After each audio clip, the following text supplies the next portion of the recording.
እኔ ያሳድገዋል። አመሰግናለሁ ሶፊ። በአላህ በቃ ሲሉኝ ነው በጣም ደስተኛ ፉአድ። በእናትሽ የምታውቂው ነገር ኖ አይደለም። ቀስ በልሽ ሶፊ። ማን ልጁ አባት ማለት በቃ ብቻዬን አልሆነም። አሁን ካሁን በኋላ ልጅ ያለ ሶፊ። እየቀለድሽብኝ ነው። የልጁ አባት ማን ነው ሶፊ? እውነቱን ንገሪኝ ሶፊ። እኔ ባይዘዌ ሆስፒታል ነው ያላችሁ። ማውራት ካለባችሁ ቤታችሁ ታወራላችሁ ማለት ነው። አሰላሙ አለይኩም ወራህመቱላሂ ወበረካቱ። ወደ የቻናል ቤተሰብ ሰላም ሰላም፣ እንዴት ናችሁ? እኔ ደህና ነኝ አልሐምዱሊላህ። ዛሬ መተናል ገብተናል። ላይክ ሼር ሰብስክራይብ አድርጉ ብለናል እና ዛሬ እንግዲህ ፉፉና ሶፊ ተፋጠጡ ነው የምላችሁ። ይሄ ቪዲዮ በጣም ገርሞኝ ነው ያው እኔ ልሰራ የመጣሁት ማለት ነው። ፉፉ እንግዲህ ደንግጧል። ፉፉ ለምን ትደነግጣለህ? ልጅ እኮ ጸጋ ነው። ግን በስርዓቱ ያው በኒካ ቢሆን አሪፍ ነው ቢልን መጀመሪያ፣ ምክንያቱም ሀሳብ አስተያየት በሐላል ቢሆን ደስ ይላል። ግን እንዴት ነው ሶፊ ልጅ በቃ እኔ አሳድገዋለሁኝ አታስጨንቀኝ ምናምን ብላ ነው የወጣችው። ፉፉ ደግሞ ጭራሽ ዶክተሯን እንዴት ነው ነገሩ አልገባኝም ብሎ ዶክተሯን ነው እያፋጠጠ ተነበረ። ዶክተሯ ደግሞ ስለ እናንተ ግንኙነት እኔ ምን አውቃለሁኝ እንዴ? እናንተ ናችሁ እኮ የምታውቁት። እዚህ ሲቀጥል እዚህ ሆስፒታል ነው እንዳትረብሹ ወታችሁ ተወያዩ ምናምን ብላ ፉፉን ያው እንግዲህ ዶክተሯን ማባረር ችላለች ማለት ነው። ፉፉ በጣም ደንግጧል። እኔና ሶፊ እንዋደዳለን፣ እንቀራረባለን። ልጅ የሚለው ደረጃ ሀክል ምንም ያዳረሰን ግንኙነት የለንም። ያው በቃ ራሱን ግልጽ ለማድረግ እና የልጁ አባት አለመሆኑን ነው እያወራ ያለ እና ሶፊ እንግዲህ ፉፉ መሆኑን ለማረጋገጥ ያክል መጀመሪያ ምን ብላለች? ፉፉ የምነግርህ ነገር አለ እና በፊትም አብረኸኝ ነበር፣ ከሁሉም ነገር ላይ ከጎኔ ነበርክ፣ በሁሉም ነገር ላይ ከጎኔ ነበርክ እና ትላንትም አልካድከኝም እና ዛሬም ደግሞ የምነግርህን ነገር ሰምተህ እንዳትርቀኝና እንዳትክደኝ ቃል ግባልኝ እያለች ነው ሊያስመልሳት ስል ፉፉን ጥላ የሄደችው ማለት ነው። ከዛም ያው ሆስፒታል ወሰዷት ምናምን፣ እርግዝና ታወቃ። እርጉዝ መሆኗ ደግሞ ከማን ነው? ሶፊ ልጅ መኖሩን ብቻ ነው ያስደስታት፣ እርጉዝ መሆኗን ብቻና በቃ ልጅ አለኝ የሚል ተስፋ ነው። ግን ሶፊ ትክክል አይደለም እንዴ! አንቺ እንዴት ልጅ ዝም ብሎ ይመጣል እንዴ? እና ፕራንክ እንኳን አይደለም፣ ፕራንክ ነው ምናምን ሊሉ ይችላል። ፕራንክ አይደለም። የልጁ አባት ቶፊቅ ነው እና በቃ እኛ ደምድመናል። እሱ ፉፉ ምንም ነገር ማያቅ ከሆነ ፉፉ ምንም ነገር እንደዚህ አይነት ሪሌሽን ከሌላችሁ የልጁ አባት ማን ይሆናል ብላችሁ ትገምታላችሁ?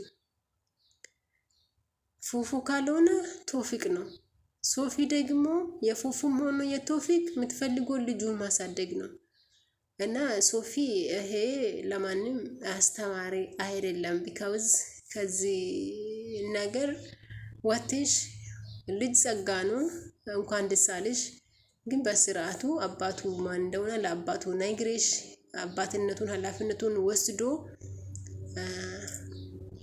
የልጁ አባት እንትና ነው ብለሹ ስሙን ብጠቅሽልን ደግሞ በጣም አሪፍ ነው እና አንቺ እንግዲህ በቃ እኔ ከዚህ በኋላ እኔን ብቻዬን ነኝ ብዬ ስለ ብቸኝነት ያላስብም፣ ስለ ልጄ ማስባለሁ፣ ልጅ አለኝ የሚለው ነገር ብቻ ነው በቃ ወዲያውኑ በጭንቅላቷ የመጣ ማለት ነው።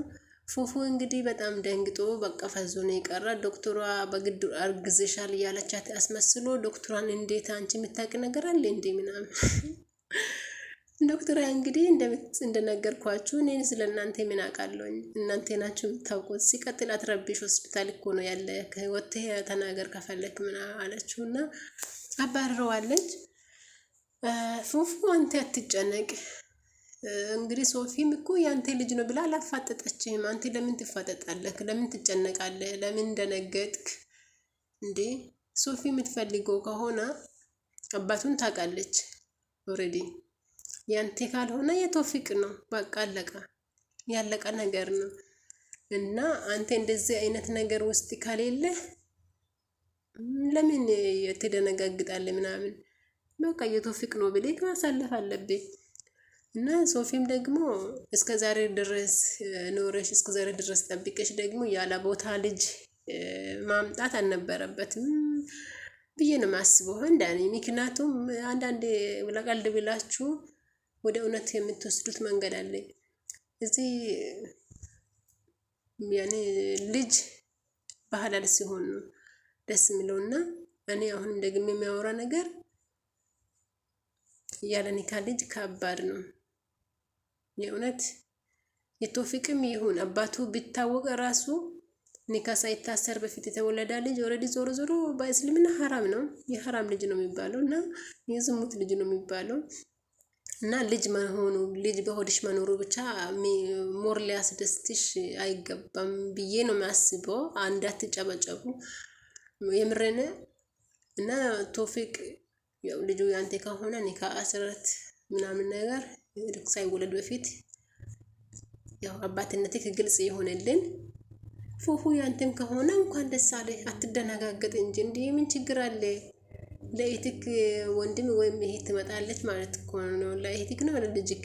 ለልጅክ ሶሪ ለልጅክ ያው እንግዲህ እህት ትመጣለች ማለት ነው። አትደነጋገጥ። ልጅ እኮ ጸጋ ነው፣ ግን ቢሆንም በሐላል አድርጉት፣ በሐላል አድርጉት። በሐላል ያልሆነ ልጅ ከባድ ነው ማለት ነው።